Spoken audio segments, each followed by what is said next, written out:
قربانی کے مسائل سے متعلق آج ارادہ ہوا کہ ان مسائل سے متعلق ایک کلپ ریکارڈ کروا دیا جائے اور لوگوں کو قربانی کے بیسک مسائل بتائے جائیں. لوگ بہت زیادہ جو سوالات پوچھتے ہیں تو اس پہ میں نے کچھ اشارے لکھ لیے اپنے سامنے تاکہ جو سوال بہت زیادہ پوچھے جاتے ہیں میں ان کے بارے میں ریکارڈ کروا دوں. تو میں انشاءاللہ یہ جو قربانی ہے اس کے بالکل شروع سے لے کے آخر تک ترتیب سے کوشش کرتا ہوں کہ مسائل بیان کروں, اور جو مسائل بہت زیادہ پوچھے جاتے ہیں اللہ تعالیٰ سے دعا ہے کہ وہ سارے آ جائیں. تو پہلا سب سے بڑا مسئلہ یہ ہے کہ قربانی واجب کس پر ہے. قربانی واجب کس پر ہے؟ لم سم عوام کی سہولت کے لیے ایک نصاب بیان کرتا ہوں جو علماء بتاتے ہیں 52.5 تولہ چاندی. اتنی مالیت کا کسی کے پاس سونا ہو یا چاندی ہو یا تجارتی مال ہو. تجارتی مال کہتے ہیں وہ سامان جو بیچنے کے لیے آپ نے خریدا ہے, یا کیش رقم ہو, یا یہ کہ ضرورت سے زائد سامان. ضرورت سے زائد سامان کہتے ہیں وہ سامان جو پورے سال بھی استعمال نہ ہوتا ہو. تو ایسی کوئی چیز اگر آپ کے پاس اتنی مالیت کی پڑی ہوئی ہے, یا ایک نہیں 2-4 چیزیں مل کے اتنی مالیت کو پہنچ جاتی ہیں, یعنی خلاصہ یہ نکلا کہ آپ کے جو استعمال میں آنے والی چیزوں کے علاوہ آپ کے پاس اتنی مالیت کی مال موجود ہے, اور ضروری خرچے اس میں سے نکال دیں, قرضے نکال دیں, وہ سب نکال کے بھی اتنے پیسے آپ کے پاس بچتے ہیں 50, 55, 60 ہزار تک, تو پھر آپ پر قربانی واجب ہے. یہ بہت مختصر بتا رہا ہوں کیونکہ اگر میں اس کی نصاب کی ڈیٹیل میں گیا تو پورا کلپ اسی میں نکل جائے گا. تو لم سم ایک بتا رہا ہوں آپ کو کہ اتنا اماؤنٹ کسی کے پاس ہو تو اس پر قربانی واجب ہے. پھر بھی سمجھ میں نہ آئے تو اس بارے میں میرے دوسرے کلپ یوٹیوب پہ آپ کو مل جائیں گے, یا دوسرے علماء سے آپ تفصیل پوچھ لیں, وہ انشاءاللہ آپ کو ڈیٹیل بتا دیں گے. کیونکہ نصاب میں اگر میں زیادہ ڈیٹیل میں گیا تو بہت ہی لمبی بات ہو جائے گی پھر. تو اس پر قربانی واجب ہے. بڑا مسئلہ یہاں پر ایک یہ اٹھایا جاتا ہے کہ کیا گھر کا سربراہ اگر قربانی کر لے تو سب کی طرف سے کافی ہو جائے گی, یا جو بھی صاحب نصاب ہے جس میں بھی استطاعت ہے اس پر الگ سے قربانی واجب ہے. اس میں فقہا کا اختلاف ہے. بعض علماء کی رائے یہ ہے کہ ایک آدمی اگر گھر کی طرف سے قربانی کر لے تو سارے اہل خانہ کی طرف سے کافی ہو جاتی ہے, اور اس کے بارے میں بعض تابعین سے آثار منقول ہیں, مصنف ابن ابی شیبہ کی روایات ہیں. لیکن ہماری رائے یہ ہے, اور بر صغیر کے علماء کی رائے یہ ہے, اور امام ابو حنیفہ رحمہ اللہ تعالیٰ کی بھی رائے یہی ہے کہ ہر شخص پر الگ سے قربانی واجب ہے اگر وہ صاحب نصاب ہے. اور اس کی 2 دلیلیں بہت مضبوط ہیں. سب سے مضبوط دلیل رسول اللہ صلی اللہ علیہ وسلم کی حدیث ہے, من وجد سعة لأن يضحي فلم يضحي فلا يقربن مصلانا. آپ صلی اللہ علیہ وسلم نے فرمایا جس کے پاس قربانی کی طاقت تھی اور اس نے قربانی نہیں کی تو وہ ہماری عیدگاہ کے قریب بھی نہ پھٹکے. تو اس سے پتہ چلتا ہے کہ جس کے پاس بھی اس طاقت ہے, تو اس میں یہ نہیں ہے کہ گھر کا سربراہ سب کی طرف سے کرے گا. تو یہ جو ہے ایسا نہیں ہے, بلکہ صاف الفاظ ہیں حدیث کے کہ جس کے پاس بھی استطاعت ہے تو وہ اس پر قربانی اس کو کرنی پڑے گی. اور دوسری دلیل یہ ہے کہ عبادات میں کہیں بھی ایسا نہیں ہوتا کہ ایک کی عبادت دوسرے کی طرف سے کافی ہو جائے. تو اس پر قیاس کا تقاضا بھی یہی ہے کہ جب اسلام میں کوئی بھی ایک عبادت دوسرے کی طرف سے کافی نہیں ہوتی تو یہ کیسے ممکن ہے کہ قربانی جو مستقل ایک سنت ابراہیمی ہے وہ ایک کرے اور دوسری کی طرف سے بھی وہ خود بخود ادا ہو جائے. تو یہ اس کا بھی تقاضا ہے. بعض حضرات یہ دلیل دیتے ہیں کہ حضرت ابو بکر اور عمر رضی اللہ عنہما قربانی نہیں کرتے تھے. اچھا سوری, یہ دوسرے مسئلے کی دلیل ہے. تو پہلا تو یہ ہو گیا کہ قربانی ہر صاحب استطاعت پر لازم ہے.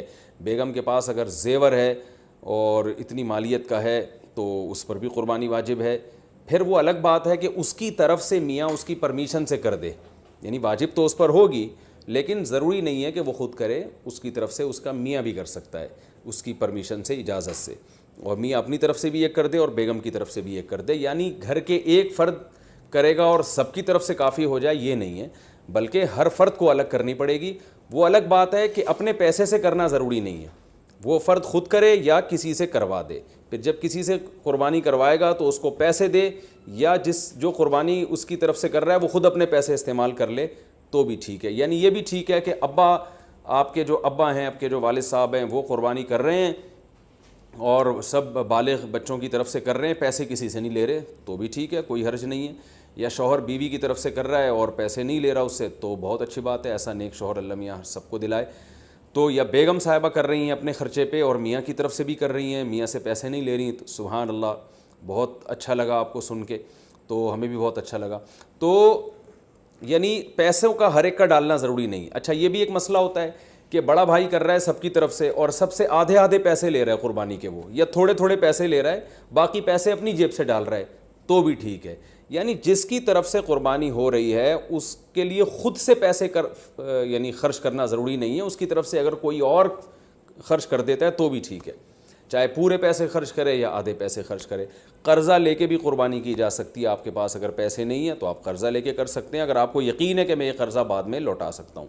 البتہ قرضہ کھا کے قربانی ٹھیک نہیں ہے، کہ آپ نے کسی کا قرضہ دینا ہے، وہ مانگ رہا ہے دروازے پہ کھڑا ہوا ہے، وہ دے نہیں رہے اور آپ اور اس کے پیسوں سے بکرے کاٹ رہے ہیں آپ، یہ ٹھیک نہیں ہے. یہ آخرت کے لیے بھی نقصان دہ ہے اور وہ بکرے کے لیے تو نقصان دہ بہرحال ہے ہی ہے. تو ایک مسئلہ تو یہ ہو گیا. دوسرا مسئلہ یہ ہے کہ قربانی کیا واجب ہے یا سنت ہے؟ تو اس بارے میں بھی دونوں رائے ملتی ہیں علماء کی. جو علماء کہتے ہیں سنت ہے وہ بھی عام سنت نہیں مانتے بلکہ سنت مؤکدہ. سنت مؤکدہ کا مطلب جو نہیں کرے گا قابل ملامت ہوگا. اور امام ابو حنیفہ رحمہ اللہ تعالیٰ کی رائے کے مطابق یہ واجب ہے، اور اس کی دلیل وہی ہے کہ پہلی بات تو یہ کہ عبادت ہے، اور عبادت میں احتیاط کے پہلو کو ترجیح دی جاتی ہے، کیونکہ احتیاط اسی میں ہے کہ اس کو اگر واجب قرار نہیں دیتے تو بہت سے لوگ قربانی کا فریضہ چھوڑ سکتے ہیں اور اس بات کا خطرہ موجود ہے کہ قیامت میں ان کو گناہ نہ ملے. تو اس لیے احتیاط کے پہلو کو ترجیح جائے گی. اور مضبوط دلیل امام ابو حنیفہ کی قرآن نبی صلی اللہ علیہ وسلم کی وہی حدیث ہے، من وجد سعۃ لأن یضحی فلم یضحی فلا یقربن مصلانا. آپ صلی اللہ علیہ وسلم نے فرمایا جس کے پاس قربانی کی گنجائش تھی اور اس نے قربانی نہیں کی وہ ہماری عیدگاہ کے قریب بھی مت پھٹکے. آپ صلی اللہ علیہ وسلم 10 سال مدینہ منورہ رہے، ہمیشہ آپ صلی اللہ علیہ وسلم نے قربانی کی. بعض حضرات یہ دلیل دیتے ہیں کہ حضرت ابو بکر اور حضرت عمر نے قربانی نہیں کی اپنے دور خلافت میں، اس سے پتہ چلتا ہے کہ قربانی واجب نہیں ہے. تو یہ دلیل اس لیے درست نہیں ہے کہ حضرت ابو بکر اور حضرت عمر رضی اللہ تعالیٰ عنہ مسکین تھے، غریب تھے، اگرچہ مسلمانوں کے خلیفہ تھے، لیکن یہ ان کی ایک کوالٹی تھی کہ اتنے لاکھوں مربع میل کے مالک ہونے کے باوجود وہ پیون زدہ کپڑے پہنتے تھے. تو صاحب استطاعت پہ قربانی واجب ہے. یہ دونوں حضرات بڑے تھے مگر قربانی نہیں کی انہوں نے، جیسے کہ روایت میں آتا ہے اس کی وجہ استطاعت نہ ہونا. تو استطاعت اگر نہیں ہے تو پھر قربانی لازم نہیں ہے. بلکہ اگر آپ قرضہ لے کے قربانی کرو گے اور خطرہ ہے کہ میں قرضہ ادا نہیں کر سکتا تو پھر تو جائز ہی نہیں ہے آپ کے لیے، کیونکہ دوسروں کا حق دبا کے آپ کے لیے عبادت کی بجا آوری یہ ٹھیک نہیں ہے. اس کی فضیلت کیا ہے قربانی کی؟ رسول اللہ صلی اللہ علیہ وسلم نے ارشاد فرمایا بقرعید کے دنوں میں ایام نحر میں اللہ کو جانور کا خون بہانے سے زیادہ کوئی عمل محبوب نہیں ہے، اور ہر بال کے بدلے میں اللہ نیکی عطا فرماتے ہیں. یہ قربانی کی بہت بڑی فضیلت ہے، اور اس کی فضیلت آپ علماء سے بیانات میں سنتے ہیں. میں بھی چونکہ بہت مختصر جلدی بات کر رہا ہوں تاکہ میں پورے موضوع کو جلدی سے سمیٹ لوں. اب مسئلہ یہ آئے گا کہ جی قربانی، ایک بڑا اہم مسئلہ آج کل یہ چل رہا ہے. نبی صلی اللہ علیہ وسلم نے فرمایا کہ عید کی نماز کے بعد جس نے قربانی کی تو قربانی ہوگی، نماز سے پہلے کر لی تو آپ نے اس قربانی کو قبول نہیں کیا. تو اس سے صاف پتہ چلتا ہے کہ شہر میں جہاں عید کی نماز ہوتی ہے وہاں عید کی نماز سے پہلے قربانی نہیں ہوتی. اب چونکہ بہت ساری عید کی نمازیں ہو رہی ہیں تو علماء کہتے ہیں کہ جس شہر میں آپ رہتے ہیں پورے شہر میں کہیں بھی عید کی نماز ہو جائے گی تو آپ کے لیے قربانی کرنا جائز ہوگا. بہتر تو یہی ہے کہ آپ خود جب تک عید کی نماز نہ پڑھیں قربانی نہ کریں. لیکن اگر کسی نے قربانی کر لی خود نماز پڑھنے سے پہلے تو اگر پورے شہر میں کہیں عید کی نماز ہو چکی تھی تو آپ کی قربانی ہو گئی، عید کی نماز نہیں ہوئی تھی آپ کی قربانی وہ کالعدم ہے. آج کل لاک ڈاؤن کی وجہ سے، کورونا کی وجہ سے یہ بھی مسئلہ کھڑا ہوا ہے. بہت سے ملکوں میں عید کی نماز پہ پابندی ہے. یو اے ای سے فون آتا ہے بھائی یہاں دبئی میں تو عید کی نماز ہی نہیں ہو رہی، تو وہاں کیا کیا جائے گا؟ تو وہاں پر یہ کیا جائے گا کہ بہتر یہ ہے، افضل یہ ہے کہ زوال کے بعد آپ قربانی کریں. اگر پورے شہر میں عید کی نماز ہو ہی نہیں رہی ہے تو پھر زوال کا وقت یعنی ظہر کا وقت جب داخل ہو جاتا ہے تو پھر آپ جانور قربان کریں، اس سے پہلے قربانی نہ کریں. لیکن اگر اس سے پہلے کسی نے قربانی کر لی تو فقہا کی ایک رائے یہ بھی موجود ہے انشاءاللہ وہ قربانی بھی ادا ہو جائے گی. یعنی صبح صادق کے بعد بھی اگر کسی نے قربانی کر لی تو قربانی ہو جائے گی. لیکن بہتر یہ احتیاط اسی میں ہے کہ ایسے جگہوں پہ جہاں عید کی نماز نہیں ہو رہی ہے، بعض کنٹریز ایسے ہیں جہاں عید کی نماز نہیں ہوتی، تو وہاں پر پھر آپ زوال کے بعد جانور کو قربان کریں آپ. یہ مسئلہ ہو گیا. اچھا، اب جانور خریدتے ہوئے کیا چیزیں آپ نے دیکھنی ہیں؟ سب سے پہلی بات 4 جانوروں کی قربانی جائز ہے. اونٹ، اور یہ گائے، بھینس بھی گائے کے حکم میں ہی ہے، اور بکرا اور دمبا. ہرن کی قربانی یا نیل گائے کی قربانی یا اور دوسرے جو جنگلی جانور ہیں ان کی قربانی جائز نہیں ہے۔ ان 4 جانوروں میں اونٹ کی عمر 5 سال ہونی چاہیے، گائے کی عمر 2 سال ہونی چاہیے، اور بکرے کی عمر 1 سال ہونی چاہیے، اور دمبے کی بھی اصل تو یہی ہے کہ 1 سال عمر ہو، لیکن اگر 6 مہینے کا دمبا اور بھیڑ یا جو بھی سرگودا کے کجلے بڑے مشہور ہیں، 6 مہینے کا اگر دیکھنے میں سال کا لگتا ہے یعنی موٹا تازہ ہو تو 6 مہینے کا دمبا بھی جائز ہے، 6 مہینے سے کم کا جائز نہیں ہے۔ اور 6 مہینے کا دمبا اگر دیکھنے میں 6 مہینے کا نہیں لگ رہا، 1 سال کا نہیں لگ رہا، بچہ ہی لگ رہا ہے، چھوٹا لگ رہا ہے، کمزور ہے، پھر اس کی بھی جائز نہیں ہے۔ تو دمبا اگر 6 مہینے کا موٹا تازہ ہے تو اس کی قربانی جائز ہے، اور باقی بکرا 1 سال کا ہونا ضروری، اور گائے 2 سال کی، اور اونٹ 5 سال کا۔ اچھا، اس میں یہ بات ضروری ہے کہ یہاں سال سے مراد اسلامی سال ہے۔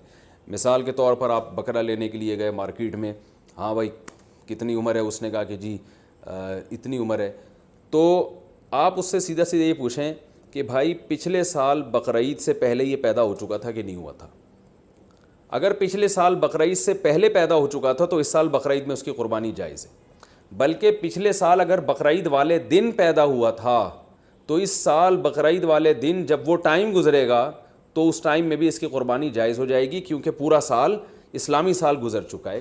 دانتوں کا اعتبار نہیں ہے، یاد رکھیں، لوگ دانت کو زیادہ فوکس کر رہے تھے، 2 دانت ہے کہ 4 دانت ہے کہ کھیرا ہے، تو دانت کا اعتبار نہیں ہے، اصل حکم ہے جانور کی عمر کا، کہ گائے 2 سال ہو، اور 2 سال میں یاد رکھیں دانت پورے، جو ماہرین ہیں نا جو بچھڑے پالتے ہیں وہ کہتے ہیں 2 سال میں دانت نکلتے نہیں ہیں، 2 سال پورے ہونے کے بعد نکلنا شروع ہوتے ہیں۔ تو اگر آپ کو کسی جانور کے بارے میں یقین ہے کہ اس کی عمر 2 سال ہو چکی ہے تو آپ اس کی قربانی کر سکتے ہیں بچھڑے کی، چاہے وہ کھیرا ہی کیوں نہ ہو۔ البتہ مارکیٹ میں لوگوں کو پتہ نہیں چلتا، جھوٹ بہت چلتا ہے، تو اس لیے لوگ دانت دیکھتے ہیں، کیونکہ دانت اگر نکلے ہوئے ہوں 2 دانت ہیں تو اس کا یقین ہوتا ہے کہ 2 سال سے اوپر کا ہی ہے، تو اس لیے لوگ دانتوں کو فوکس کر رہے ہوتے ہیں کہ سامنے والے کا پتہ نہیں ہوتا کہ سچ کہہ رہا ہے کہ جھوٹ کہہ رہا ہے۔ لیکن اگر آپ کو سامنے والے کی بات پر اعتماد آ جائے اور وہ یقین دلا دے آپ کو کہ بھئی یہ 2 سال کا بچڑا ہے، تو پھر بے شک کھیرا بھی ہو تو آپ اس کی قربانی کر سکتے ہیں۔ اور بکرا اگر 1 سال کا ہو چکا ہے، یقین ہو گیا آپ کو، کسی بھی طرح سے یقین ہو گیا، تو پھر بے شک کھیرا بھی ہو اس کی قربانی بھی آپ کر سکتے ہیں۔ یہ تو ہو گیا جی جانور کی عمر کے بارے میں۔ عیب کون سا ہو جانور میں جس کی وجہ سے قربانی نہیں ہوتی، یہ بھی بہت زیادہ سوال پوچھا جاتا ہے، دمیں اٹھا کے لوگ چیک کر رہے ہوتے ہیں اوریجنل ہے، پلاسٹک کی تو نہیں لگی ہوئی۔ تو اب چونکہ زیادہ تر لوگ سب سے پہلے دم ہی چیک کرتے ہیں تو ہم شروع بھی دم ہی سے کرتے ہیں۔ تو جانور کی جو دم ہے اگر آدھی کٹی ہوئی ہے تو اس کی قربانی جائز نہیں ہے، آدھی سے کم کٹی ہوئی ہے تو قربانی جائز ہے۔ تو اس سے پتہ چلتا ہے کہ پوری دم ہی اگر چپکائی ہوئی ہے یا سی ہوئی ہے تو بھی قربانی جائز نہیں ہے۔ تو کم سے کم آدھی دم، آدھی سے زیادہ دم اس کی سلامت ہونی چاہیے، اس سے تھوڑی بہت کٹی ہوئی ہے تو اس سے کوئی فرق نہیں پڑتا۔ کان کا بھی یہی حکم ہے، کان اگر آدھا کٹا ہوا ہے تو قربانی جائز نہیں ہے، آدھے سے کم کٹا ہوا ہے تو قربانی جائز ہے۔ بعض دفعہ ایسے کان نہ چرے ہوئے ہوتے ہیں تو اس سے کوئی فرق نہیں پڑتا، قربانی اس کی بھی جائز ہے۔ آنکھ کا حکم یہ ہے کہ ایک آنکھ کی اگر بینائی نہیں ہے تو قربانی جائز ہے، بینائی ہے لیکن کم نظر آتا ہے اور جانور دیکھ لیتا ہے گھاس ماس کو تو بھی ٹھیک ہے، یعنی پوری نظر کا 6/6 ہونا ضروری نہیں ہے۔ البتہ بالکل ہی ایک آنکھ کی بینائی غائب ہو تو پھر اس کی قربانی درست نہیں ہے۔ لنگڑا پن اتنا ہو اگر جانور میں کہ وہ بیچارہ لنگڑے پن کی وجہ سے آپ اس کو ذبح کرنے جہاں لے جانا چاہتے ہیں نا وہاں تک بھی نہیں جا سکتا، پہیے لگا کے دھکا دینا پڑ رہا ہے آپ کو اس کو، تو پھر تو قربانی جائز نہیں ہے۔ تھوڑا بہت لنگڑاتا ہو لیکن چل لیتا ہو تو قربانی ایسے جانور کی جائز ہے۔ یہ ہو گیا جانور کے عیب کے بارے میں۔ خارشی جانور ہو، خارش زدہ جانور، تو اگر خارش اتنی ہے کہ اسکن سے اس کے گوشت کے اندر تک وہ اثرات پہنچے ہوئے ہیں اور اس کی وجہ سے بہت زیادہ لاغر ہو کے ہڈیوں کا ڈھانچہ بن گیا ہے تو ایسی قربانی، ایسے جانور کی قربانی جائز نہیں ہے۔ لیکن اگر ایسی خارش ہے اس جانور کو تو اس سے کوئی فرق نہیں پڑتا۔ آج کل انسانوں کو آپ کو پتہ ہے اتنی خارش ہے، تو جانوروں میں ہو گئی تو کیا مسئلہ ہو گیا اس سے۔ سینگ کے بارے میں بھی لوگ بہت سوال پوچھتے ہیں کہ جانور کا سینگ کٹا ہوا ٹوٹا ہوا تو قربانی جائز ہے یا نہیں؟ بالکل جائز ہے۔ آج کل تو جانور کے پیدائشی سینگ ہی گھس دیے جاتے ہیں تو وہ جائز ہے۔ البتہ جانور کا سینگ اگر ٹوٹ گیا چوٹ لگنے سے اور ایسا ٹوٹا کہ جڑ سے اکھڑ کے نا اس کے دماغ ہل جاتا ہے پھر، تو ایسے جانور کی قربانی پھر جائز نہیں ہے۔ لیکن اس طرح ہوتا نہیں ہے، کوئی حادثہ ہو جائے تو پھر تو ہوتا ہے جانور کے ساتھ، نارملی ایسا ہوتا نہیں ہے. تو اس لیے منڈی سے جب آپ جانور خریدا کریں تو سینگوں پہ زیادہ غور نہ کیا کریں، تمیز سے جانور لے لیا کریں آپ، ٹھیک ہے. اس میں زیادہ وہمی بننے کی ضرورت نہیں ہے. خصی جانور کی قربانی بھی جائز ہے، اور بعض لوگ اس کو صحیح نہیں سمجھتے، لیکن صحیح حدیث سے ثابت ہے آپ صلی اللہ علیہ وسلم نے خصی جانور کی قربانی بھی کی ہے. اچھا، دودھ والے جانور کی قربانی بھی جائز ہے، لیکن اس کا دودھ پینا جائز نہیں ہے. ہاں جب جانور ذبح ہو گیا تو پھر جانور کے ہر آپ جو ہے گوشت سے بھی فائدہ اٹھا سکتے ہیں، دودھ سے بھی فائدہ اٹھا سکتے ہیں. تو اگر آپ نے جانور قربانی والے جانور جو ابھی ذبح نہیں ہوا اس کا دودھ آپ نے پیا تو دودھ نکالا تو صدقہ کرنا پڑے گا اس کو. اچھا، دوسری بات حاملہ جانور کی قربانی، یعنی وہ گائے جس کے پیٹ میں بچہ ہو. یہ سوال بہت زیادہ پوچھا جاتا ہے. تو دیکھیں، اگر وہ گائے جس کے بالکل بچہ ہونے والا ہے، یعنی پورا بچہ بن چکا ہے، بچے کی ولادت کا وقت قریب ہے، تو بہتر یہ ہے کہ ایسے جانور کی قربانی نہ کی جائے، ناپسندیدہ ہے. لیکن جائز ہے، قربانی ادا ہو جائے گی، بہتر یہ ہے کہ نہ کی جائے. اور اگر گائے گابھن ہے اور وہ ابتدائی مرحلے میں وہ حمل ہے اس کے، تو پھر اس میں کوئی یعنی پھر بہتر بھی یہی، پھر اس میں کوئی حرج نہیں ہے، اس کی قربانی آپ کر سکتے ہیں. تو اگر آپ جانور لے کر آ گئے، بعد میں پتہ چلا کہ اس گائے کے پیٹ میں تو بچہ ہے، تو اب چونکہ لا چکے ہیں، واپس تو کرنا آپ کے لیے بہت مشکل ہے. منڈی میں کون لے کے جائے گا اس کو؟ کراچی کی منڈی کو دیکھ کے ہم تو مسائل بتاتے ہیں بھائی. یہاں تو کیچڑ اب بارش میں ماشاءاللہ اتنا ہو گیا ہے کہ لوگ کیچڑ میں تیرتے ہوئے جا رہے ہیں منڈی میں. تو اب وہ اس گابن گائے کو آپ لے کے کیسے جائیں گے؟ تو پھر کوئی حرج نہیں ہے، آپ اس گابن گائے کو بھی ذبح کر سکتے ہیں، کوئی حرج نہیں ہے اس میں. ہاں، اس میں سے بچہ جب نکلے تو وہ بچہ اگر زندہ ہو تو فوراً اس کو بھی ذبح کر دیں آپ، تو اس کا گوشت بھی حلال ہو جائے گا. اچھا، لوگ یہاں ایک سوال پوچھتے ہیں اس معصوم بچے کا کیا قصور ہے؟ تو میں ان کو جواب دیتا ہوں کہ اس کی ماں کا بیچاری نے کون سے کبیرہ گناہ کیے ہیں جن کو آپ کاٹ رہے ہیں. تو جیسے بچہ معصوم ہے تو اس کی اماں بھی تو بیچاری معصوم ہے. تو اللہ نے ہمارے لیے ان جانوروں کو حلال کیا، ہم ان کا گوشت کھا سکتے ہیں، تو اس لیے ہم ذبح کر سکتے ہیں. وہ بچہ اس کے پیٹ میں ہو تو بھی کر سکتے ہیں. میں نے بتایا کہ بہتر نہیں ہے، لیکن بہرحال قربانی ادا ہو جائے گی اور گوشت بھی اس کا بالکل حلال ہوگا، اس میں ٹینشن لینے کی ضرورت نہیں ہے. تو یہ تو ہو گیا جی حاملہ جانور کے بارے میں. اچھا، جانور آپ منڈی سے لے کے آپ نے خریدا، بالکل سب سیٹ ماشاءاللہ فٹ فاٹ جانور تھا، آپ نے اس کو گاڑی میں چڑھایا، چڑھانے کے دوران اس کی ٹانگ وانگ ٹوٹ گئی اور وہ بیچارہ لنگڑا لولا ہو گیا، تو اس کو ذبح کر کے کھا لیں، وہ قربانی کے لائق اب نہیں رہا ہے، اس کی قربانی جائز نہیں ہوگی. یا اسی طرح گاڑی سے اتارتے ہوئے یا گھر میں جو ہے نا کھمبے سے باندھا آپ نے اور جانور نے کوئی شرارت کی یا کچھ مسئلہ ہو گیا جس کی وجہ سے آنکھ چلی گئی اس کی، یا کوئی ایسا عیب پیدا ہو گیا جس کی وجہ سے قربانی جائز نہیں ہوتی، تو اب اس کی قربانی ہو نہیں سکتی. وہ آپ پھر قصائی کو بھی بیچ سکتے ہیں اور خود بھی گوشت کھا سکتے ہیں.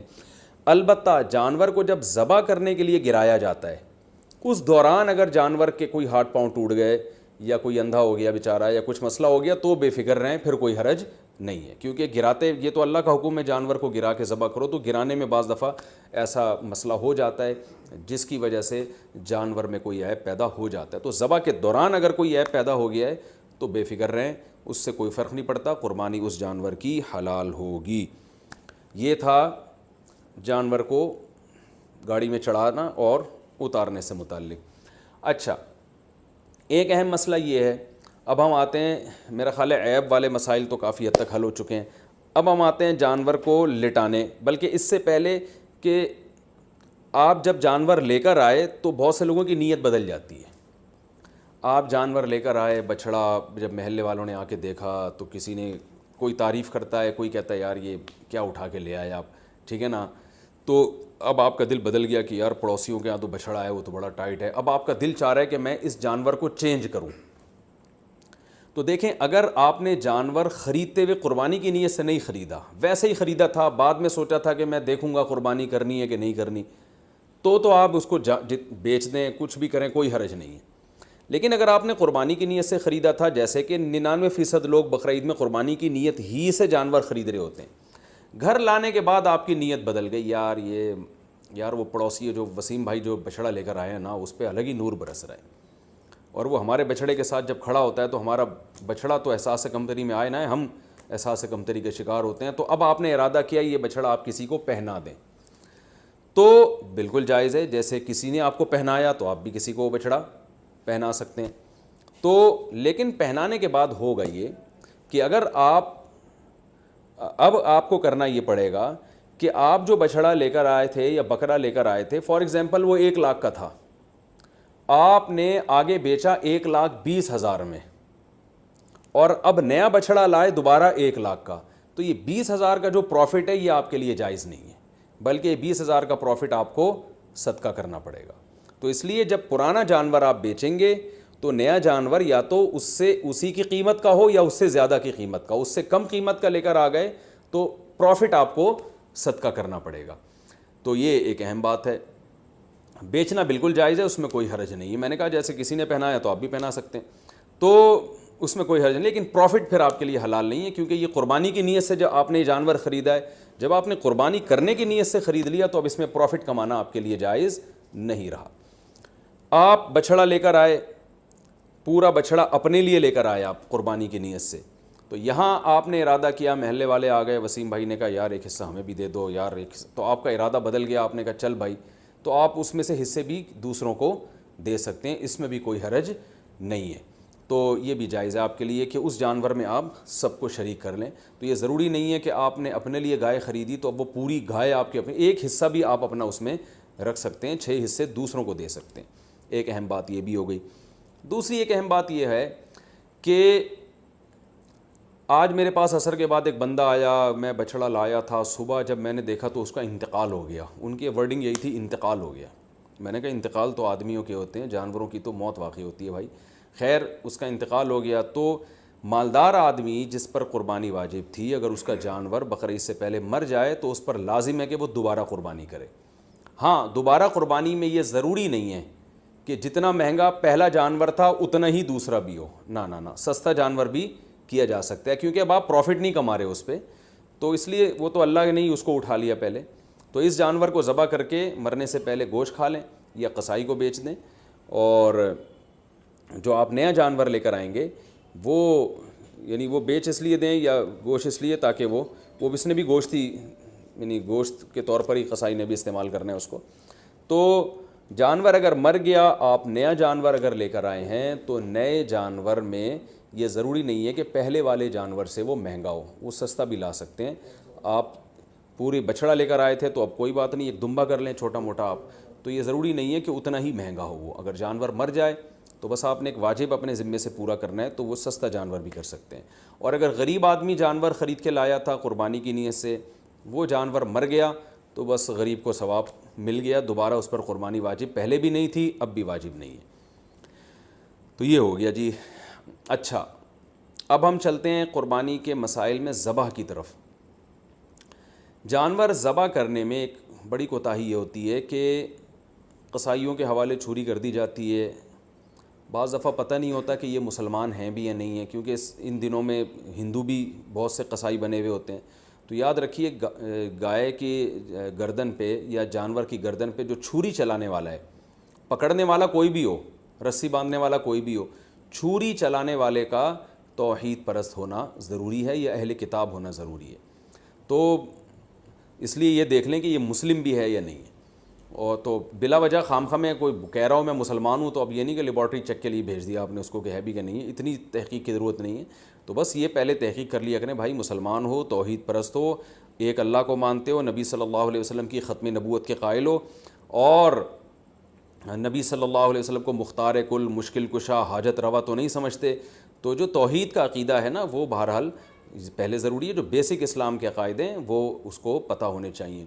تو اس کے بغیر جانور کا ذبیحہ جو ہے، اگر آپ کو پتہ چل گیا کہ یہ مشرک ہے تو پھر اس کا ذبیحہ حلال نہیں ہے، ایک بات۔ دوسری بات، قصائیوں میں یہ کوتاہی ہوتی ہے کہ قصائی جو ہے وہ منہ میں گٹکے ہوتے ہیں، پان ہوتے ہیں، میں نے خود دیکھا ہے کہ وہ تکبیر نہیں پڑھ رہے ہوتے ذبح کرتے ہوئے، سب نہیں کرتے، یعنی بعض لوگ ایسا کرتے ہیں، تو اگر جان بوجھ کر کسی نے تکبیر چھوڑ دی ہے تو بھی جانور مردار ہو جائے گا۔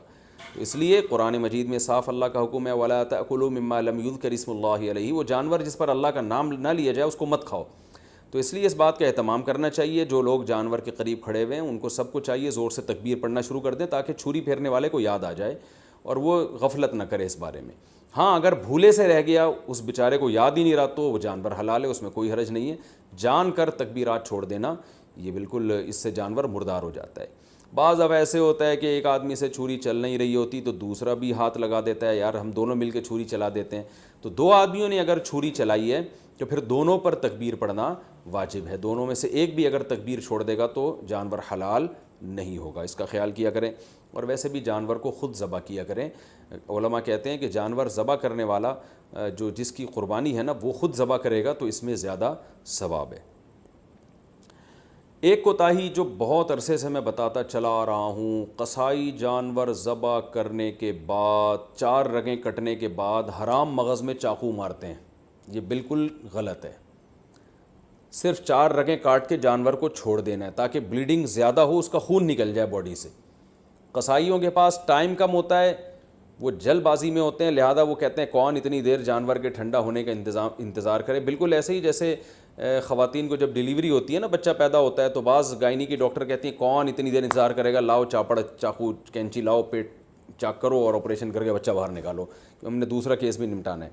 تو ہر آدمی جلدی میں گھوڑے پہ بیٹھا ہوا ہے، تو قصائی تو آپ کو پتہ ہے اس وقت جیٹ طیاروں پہ بیٹھے ہوئے ہوتے ہیں بقرعید والے دن، تو ان کے پاس اتنا ٹائم نہیں ہوتا جانور کی 4 رگیں کاٹیں پھر چھوڑ دیں، بلیڈنگ ہوگی، خون نکلے گا۔ وہ کہتے ہیں یار بس جلدی سے نا اس کے حرام مغز میں چاقو مارتے ہیں گردن میں، اور جانور کو تکلیف بھی ہوتی ہے اس سے اور جلدی مردار ہو جاتا ہے۔ اس کا نقصان یہ ہوتا ہے کہ جتنی بلیڈنگ ہونی چاہیے، خون نکلنا چاہیے، نکلتا نہیں ہے۔ تو اس سے 3 نقصان، پہلا نقصان مکروہ عمل ہے، یہ شریعت میں یہ طریقہ ہمیں ذبح کرنے کا نہیں بتایا۔ دوسرا نقصان، جو گوشت میں خون باقی رہ جاتا ہے، جو ذبح کرنے کا مقصد ہے وہ پورا حاصل نہیں ہوتا۔ تیسرا نقصان، گوشت کی لذت بھی کم ہو جاتی ہے۔ اور چوتھا ایک اور نقصان، گوشت میں جو بیماریاں ہیں آپ کو پتہ ہے بلڈ کی وجہ سے ہوتی ہیں، کہ بلڈ اگر گوشت میں رہ جائے تو اس میں بیماریاں بھی رہ جاتی ہیں، اگر خون اچھی طرح نکل جائے تو گوشت بیماریوں سے بھی صاف ہو جاتا ہے۔ تو یہ 4 فائدے ہیں جن کی وجہ سے آپ قصائی کو مجبور کیا کریں کہ بھائی ذرا تھوڑی دیر جو ہے نا صبر کرو، اور اگر پھر بھی صبر نہیں کرتا تو جس کھونٹے سے آپ نے گائے کو باندھا تھا، جیسے ہی جانور ذبح ہو فوراً جو جتنے آدمی جانور پہ تھے وہ سارے جانور کو چھوڑ کے قصائی پہ آ جائیں اور اس کھونٹے سے اس کو باندھ دیں تاکہ جانور آرام سے خود سے ٹھنڈا ہو جائے۔ یہ بھی کرتے ہیں کہ جانور ٹھنڈا ہوا نہیں ہوتا کھال اتارنا شروع کر دیتے ہیں اس کی، تو یہ بھی غلط ہے۔ لیکن اگر ایسے جو وہ قصائی جو پکڑائی میں نہیں آ رہا، اگر آپ نے اس کو کھونٹوں سے باندھ دیا تو انشاءاللہ یہ تمام ٹینشنیں آپ کی حل ہو جائیں گی۔ قصائی حضرات ناراض ہوتے ہیں میری ان باتوں سے، بھائی میں آپ کے بارے میں بات ہی نہیں کر رہا، میں ان قصائیوں کے بارے میں بات کر رہا ہوں جو شرافت سے کنٹرول میں آ نہیں رہے۔ تو آپ تو ماشاءاللہ اچھے لوگ ہیں جو میرا بیان سن رہے ہیں، آپ تو جانور کی 4 رگیں کاٹیں گے، اس کے بعد آپ آرام سے بیٹھ جائیں گے یا دوسرے جانور کو گرانے کی فکر میں لگ جائیں گے، اور یہ جب اس کی بلیڈنگ ہو جائے گی اچھی طرح سے تو ٹھنڈا ہو جائے گا تو پھر آپ اس کا گوشت کاٹیں گے اور کھال اتاریں گے آپ اس کی۔ تو آپ کے بارے میں بات کر نہیں رہا، میں ان قصائیوں کے بارے میں بات کر رہا ہوں جو جلد باز ہیں۔ اچھا بھائی، اب مسئلہ یہ ہے کہ گوشت کی تقسیم میں تول کے گوشت تقسیم کرنا ضروری ہے، خوب اچھی طرح سمجھ لیں۔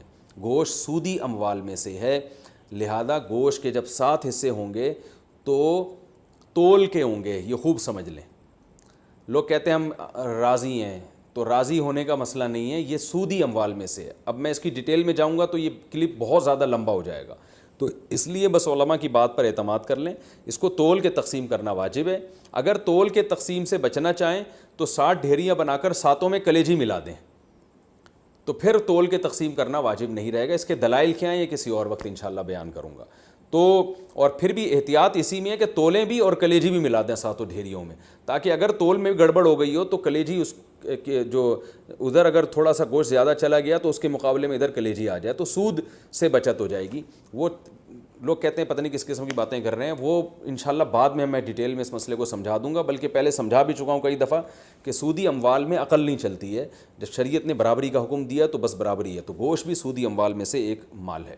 جیسے 10 روپے دے کے کوئی 11 روپے نہیں لے سکتا نا، تو اسی طرح گوشت میں بھی ایسا ہی ہے، تو یہ اس کا خیال کرنا چاہیے۔ اچھا، قربانی کے حصے داروں میں اگر کوئی شخص حرام آمدن والا شریک ہو گیا تو سب کی قربانی برباد ہو جائے گی، اس لیے اس کا بھی اہتمام کرنا چاہیے۔ اجتماعی قربانی میں اعلان لکھ کے لگانا چاہیے کہ بھائی حرام آمدن والے شرکت نہ کریں، یا پہلے سے سیٹ اپ بنانا چاہیے کہ ایک الگ سے ایسی گائے ہو جو صرف حرام آمدن والوں کا اس میں حصہ ہو، تاکہ اس میں قربانی ہو ہی نہیں، وہ گوشت ذبح کر کے ویسے ہی غریبوں میں بانٹ دیا جائے۔ بعض مدارس میں اس کا اہتمام کیا جاتا ہے کہ وہ پہلے سے جو ہے نا کچھ حصے ایسے انہوں نے رکھے ہوئے ہوتے ہیں۔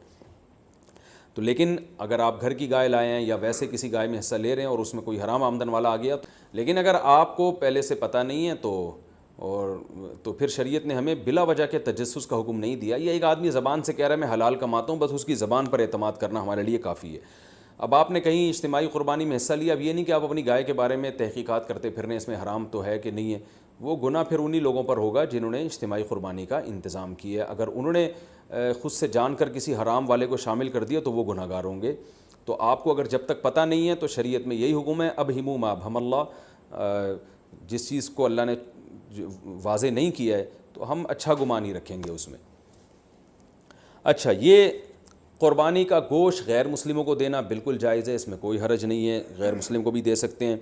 گوشت جب آپ کے ہاں آئے تو آپ بہتر یہ ہے کہ اس کے 3 حصے کر دیں، ایک غریبوں کے لیے، ایک رشتہ داروں کے لیے اور ایک اپنے لیے. رشتہ داروں کا مطلب یہ ہوتا ہے کہ جو دعوتیں آپ کرتے ہیں وہ بھی رشتہ داروں ہی میں آتی ہے. تو اس لیے آج کل یہ بھی ٹھیک ہے کہ 1/3 صدقہ کر دیں، 2/3 گھر میں رکھ لیں، جس میں آپ دعوتیں بھی ہو رہی ہیں اس میں خود بھی کھا رہے ہیں. اور علماء نے بیان کیا بھائی جس کی اولاد زیادہ ہے، اہل و عیال زیادہ ہیں، اور تو وہ اگر پورا گوشت بھی گھر میں رکھ لے تو بھی ٹھیک ہے، اس لیے کہ اپنی اولاد کا، اپنے بچوں کا حق پہلے ہے. کیونکہ وہ اگر دمبا بیچارے نے ذبح کیا اور وہ 1/3 صدقہ کر دے گا تو 8-10 بچے تو پھر وہ میرا خیال ہے وہ غریب آدمی کے بچے تو پھر تو پورے سال بیچاروں کو گوشت نہیں ملتا.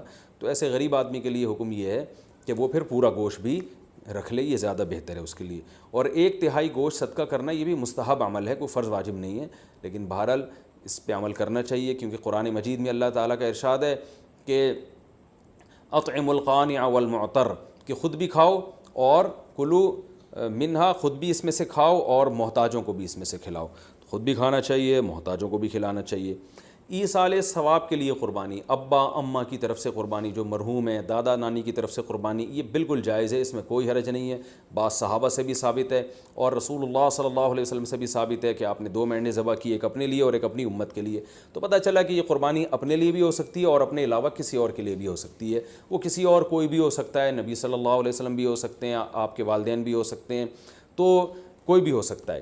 لیکن جب آپ کسی اور کے لیے قربانی کر رہے ہیں تو یا تو وہ دنیا سے جا چکا ہوگا یا وہ زندہ ہوگا. اگر دنیا سے جا چکا ہے تو وہ قربانی کا گوشت آپ خود بھی کھا سکتے ہیں، لیکن اگر وہ زندہ ہے تو اس کی پرمیشن کے بغیر اس کے لیے قربانی نہیں ہو سکتی، کیونکہ وہ ایک عبادت ہے اور جو زندہ آدمی ہے وہ عبادت کا اہل ہے. جب تک اس کی وہ نیت نہیں کرے گا خود تو اس کی قربانی نہیں ہوگی. تو وہ اس کی نیت کے لیے ضروری ہے کہ اس کو کم از کم اطلاع ضرور دی جائے اور وہ اس پہ راضی ہو، چاہے وہ زبان سے اجازت دے دے یا دل سے ویسے ہی راضی ہو، یعنی آپ کو پتہ چل جائے کہ یہ راضی ہے اس پر تو بھی ٹھیک ہے. اگر کسی نے وصیت کی تھی کہ میرے مرنے کے بعد میرے لیے قربانی کرنا اور مال چھوڑ کر گیا ہے وہ قربانی کا، تو پھر اس کی قربانی میں سے بھی گوشت کھانا جائز نہیں ہے، وہ قربانی بھی آپ کو وہ سارا گوشت صدقہ کرنا پڑے گا. اچھا بھائی، ایک مسئلہ یہ بھی ہے کہ قربانی کسی نے نہیں کی اور بعد میں خیال آیا کاش میں قربانی کر لیتا، تو یاد رکھیں بقرعید کے 3 دن جب گزر جائیں گے تو اس کے بعد قربانی اب جائز، یعنی اب قربانی جائز نہیں ہوگی، کیونکہ وہ 3 دن گزر گئے، قربانی کا ٹائم ختم ہو گیا. اب آپ نے اگر جانور ذبح کیا تو اس کا سارا گوشت آپ صدقہ کر دیں، اور بہتر یہی ہے کہ جانور کی قیمت صدقہ کریں آپ، کیونکہ اب قربانی کا ٹائم چلا گیا.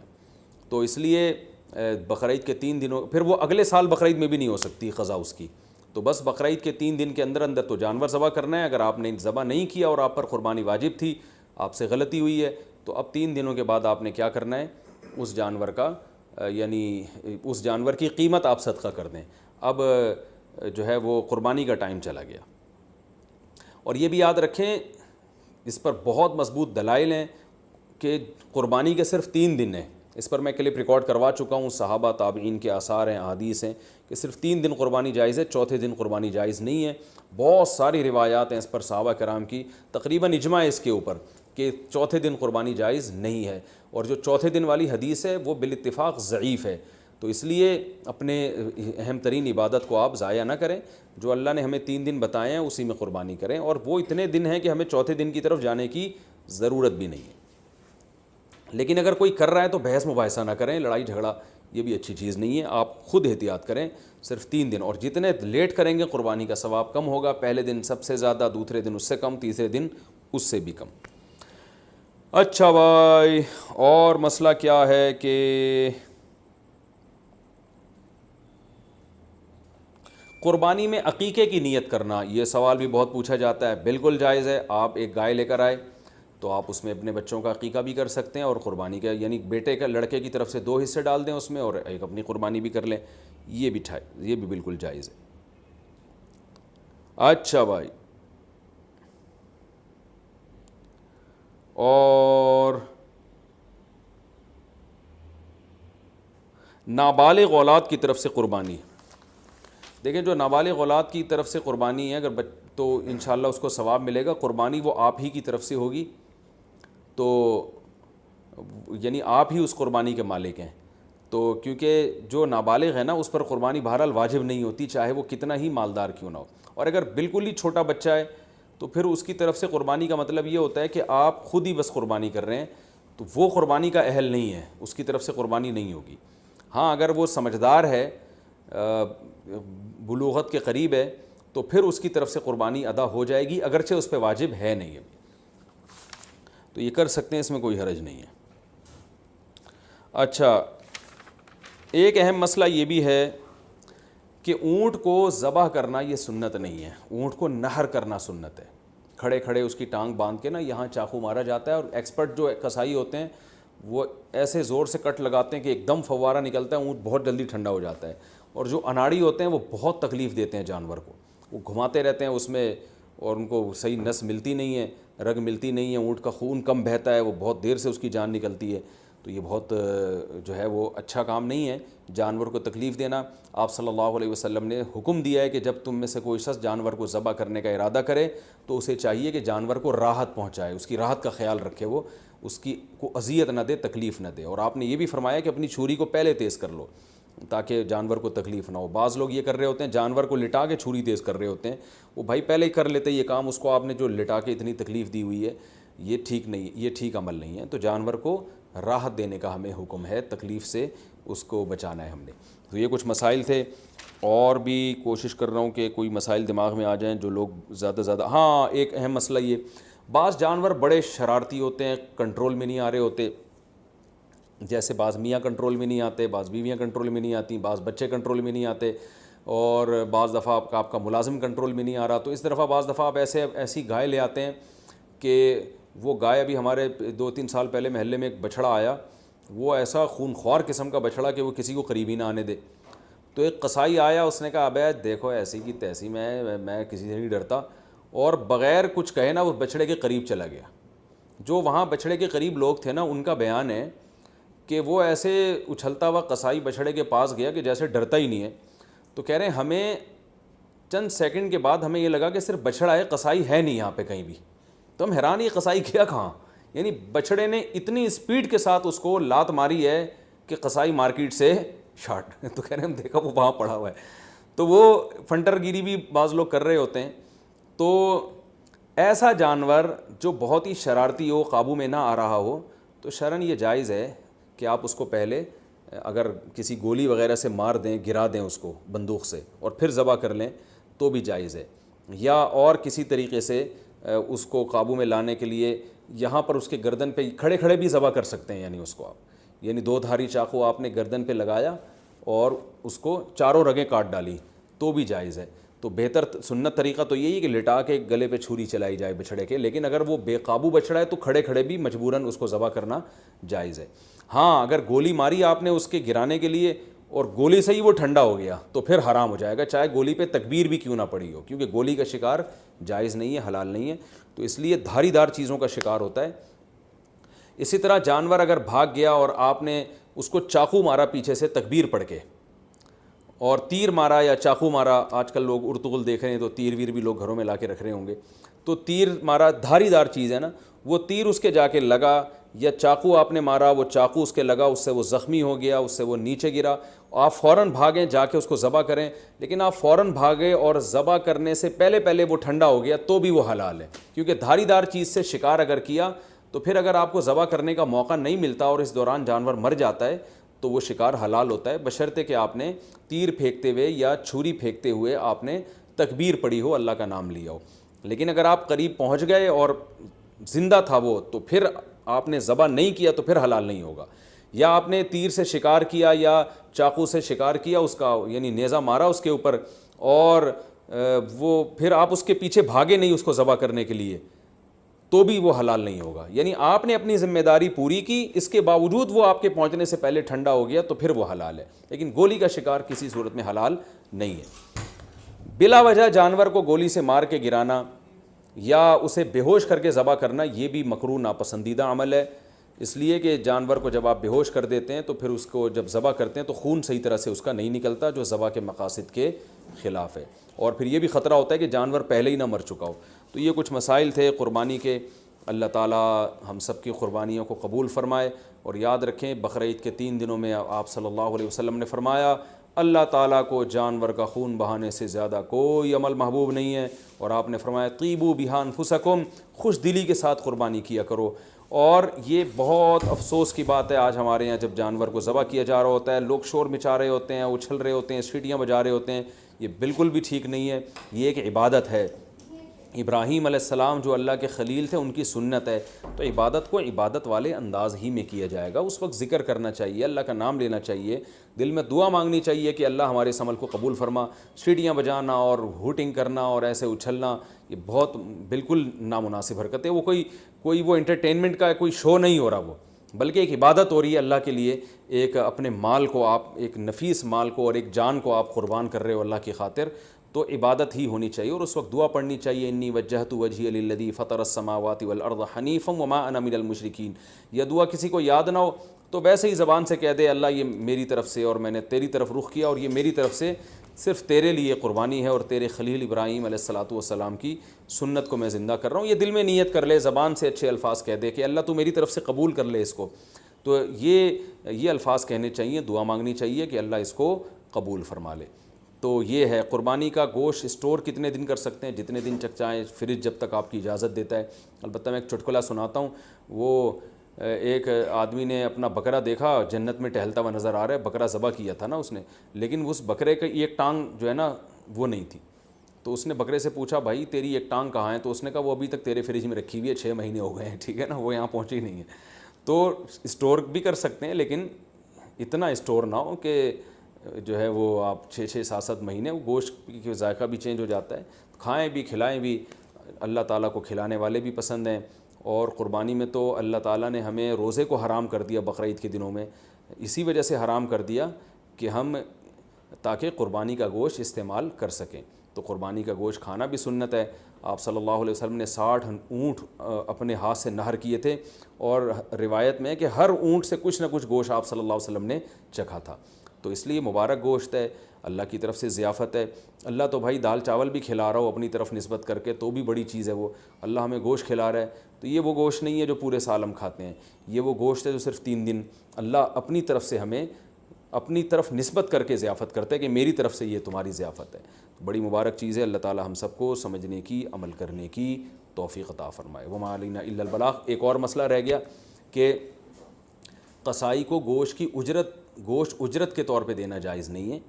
قصائی کو الگ سے اجرت دیں. گوشت ویسے ہی جب بیٹھا ہو تو کھانا وانا گوشت پکا کے کھلا سکتے ہیں, سب کھا رہے ہوتے ہیں تو وہ بھی کھا سکتا ہے. لیکن گوشت جو الگ سے قصائی لوگ سائڈوں پہ نکال لیتے ہیں, پٹ کا گوشت الگ کر دیا, چانپیں ادھر کر دیں, بہت ہاتھ گھوم رہے ہوتے ہیں بعض قصائیوں کے, تو ان کو منع کریں اس عمل سے. اور خاص طور پہ جو مشترک جانور ہے حصوں والا, اس میں تو یہ عمل اور بھی برا ہے. اللہ تعالیٰ عمل کی توفیق عطا فرمائے. وما علینا الا البلاغ.